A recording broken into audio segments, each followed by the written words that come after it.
Hey, Mafia listeners. Mafia is coming back on October 16th, bringing you stories of America's most notorious gangsters, conmen, and cold-blooded killers. If you looked up the word evil in the dictionary, his picture would be there. Vito Genovese was never anything but a homicidal maniac. I mean, he was from the really violent school of the Mafia. Killings to him were just daily business. It was like turning over a page in a book, of no concern. It means you're a full-fledged member of an organized crime family, and you have both the duties and the privileges that accrue to that position. You are enabled to make some money, but you also have the duty to strictly obey orders. If they tell you to kill somebody, you go out and kill somebody. They don't have to break your legs and break your arms. If you don't pay it, they'll allow so many times, you'll become threatened, then you'll be killed. And they get their money anyway. This season, we'll talk about the most notorious outlaw of Chicago.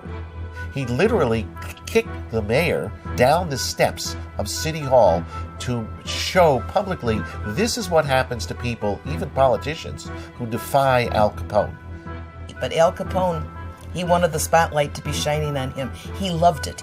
The man who invented being a rat. He was put into solitary confinement, gave him the time to think, so what's his only out? He's got to become a rat. So he sends word to the federal authority that he's willing to sing, become a canary. The number one thing that Joe Valachi revealed to law enforcement and to the people in charge of this country was the structure of the Mafia, the history of the Mafia. He had a vast knowledge of it, and he was the one who exposed it all.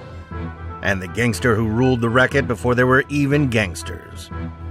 Rothstein's model or example kind of paves the way for the people that follow him, and that's why they're able to stay one step ahead of the law for so many years. But Rothstein is the guy that kind of sets up this model that is really followed to this day. So he was getting cuts from these illegal watering holes as well. So you're talking about somebody with his involvement in every single step of the illegal alcohol trade, which offers you, of course, more profit. So he became very rich very quickly. Mafia Season 3 is back every Wednesday starting October 16th. Follow Mafia on Spotify or subscribe on Apple Podcasts or wherever you get your podcasts so you don't miss an episode.